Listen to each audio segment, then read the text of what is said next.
In this video, we're going to start looking at the process of rigging a character for animation. The standout feature of Moho is its powerful and intuitive tools for creating very versatile character rigs that make the animation process much less tedious. The most basic part of rigging is setting up bones. So let's look at the tools we use to set up our character's bones.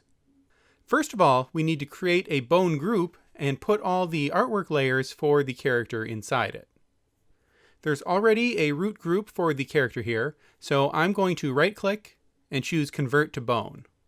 Then, with the bone group layer selected, we get access to this palette of bone tools for building the skeleton for our character.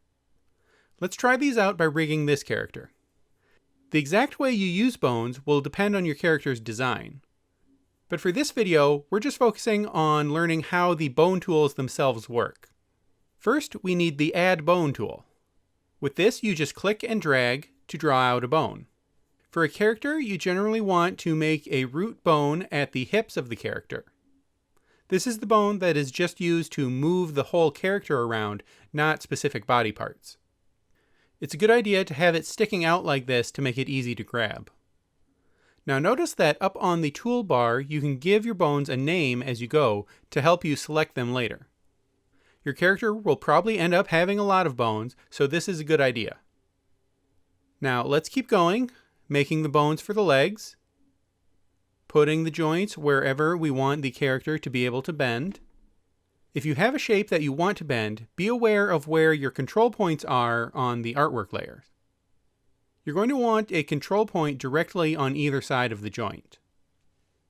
If you draw a bone wrong, you can use this tool here, the Transform Bone tool, to adjust it.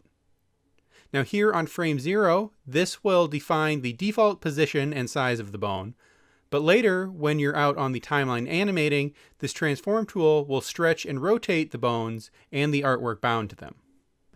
Now before we move on to the other leg, I'm going to make sure each of these bones has a name. So I'm going to use the Select Bone tool to select each of them and then fill in its name. When you want to continue drawing bones, you want to make sure it's connected to the right parent bone, so you want to select its parent first. You can use the Select Bone tool, or if you're already using another tool, you can just hold the Alt key to temporarily get the Select tool.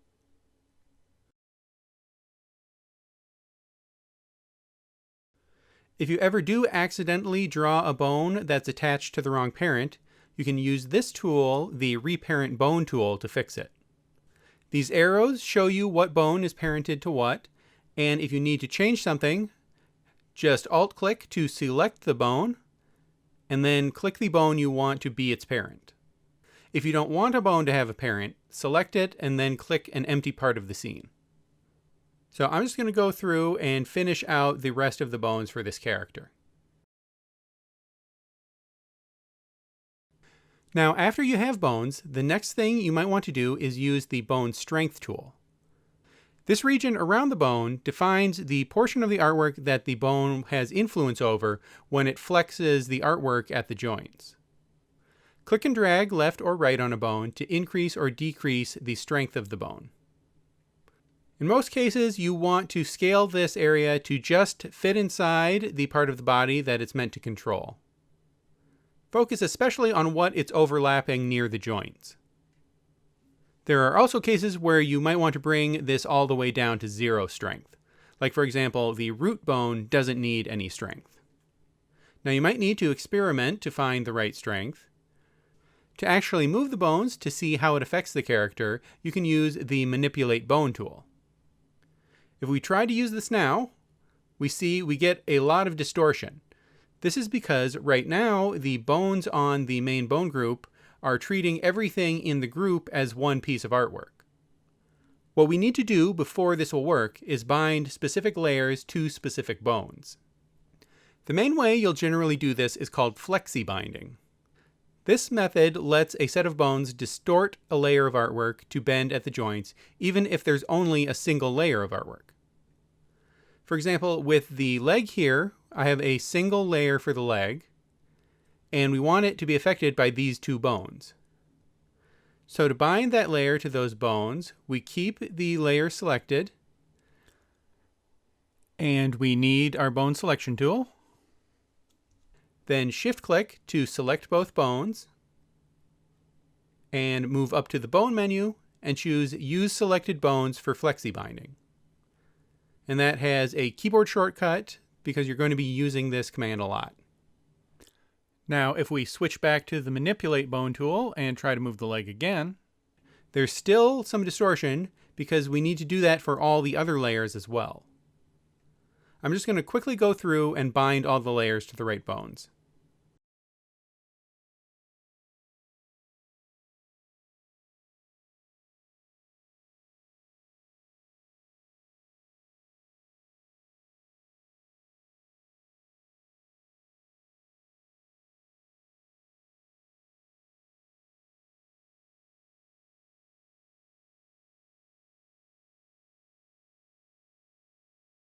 Oops, I made a mistake here binding the neck. I accidentally had the hand bone still selected. To fix that, with the neck layer selected, I'm going to go to the bone menu and go to Reset All Bone Rigging. Then I can select just the bones I want to bind.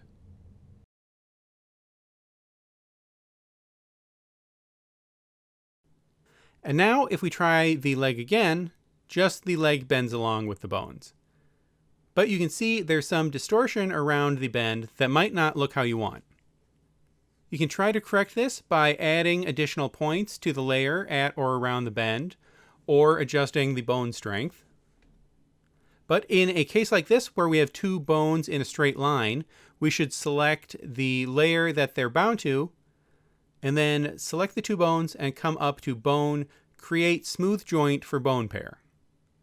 And then it will try to bend it like there's a proper round joint there. That's a lot closer to what we want. Now, to really get bends like this to work correctly, you'll want to set up a smart bone, which we'll look at in one of the next videos. Then the next type of binding is layer binding. This is actually the most simple. Layer binding is good for cases where you don't want or need the artwork to be distorted by the bone and just move and rotate along with the bone. For example, in the case of the head group here, flexi binding doesn't really look right. We've got a bunch of individual pieces of artwork inside this group, all of which, including the head itself, don't need to change shape, they just need to move along with the bone for the head and the neck chain. Any animation we do within the face should be independent of the motion of the head bone.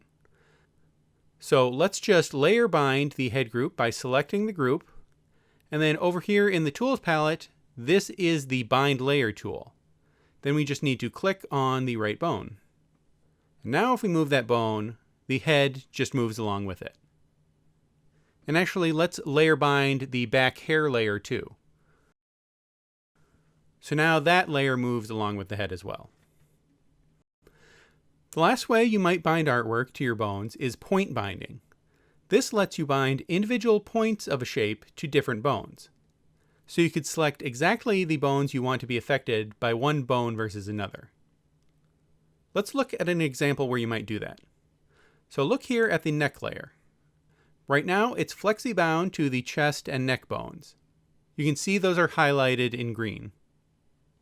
If I move it, it gets out of alignment up at the top. That's because of how the bone strength is working.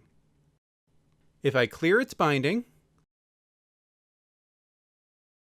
and then bind it just to the neck bone, now the bottom of the neck rotates along with the bone. So let's use point binding to attach just the bottom points of the neck to the chest bone. So with the neck layer selected, I use the Bind Points tool here. Then I hold Alt to select the bone I want to bind to, make a selection of points, and then up top, click the Bind Points button. Then these points get color-coded blue to match the bone they're bound to. And now, when I bend the neck, those points stay locked in place. We can do some other cool tricks too. For example, say the character has a skirt, and I haven't bound this to any bones yet. I want to do the hip bone first. Now I can select the points that I want to move along with the character's hips, and then click Bind Points. Now you can see by the color coding that these points are bound to this bone, Now for the bottom of the skirt, I want that to move along with the legs. So I'll select the first thigh bone, then select the points and bind points. Then I'll do the same for the other leg. And now when I move the character's legs, the skirt stretches to match, like how a real skirt would. You may always still need to adjust the skirt by hand when actually animating, but this puts you in a really good starting position. So those are the basics of creating bones and the 3 different binding types: flexi binding, layer binding, and point binding. But there are some more advanced ways you can customize your bones in the Bone Constraints menu up here. We'll look at these in the next video. I'll see you there.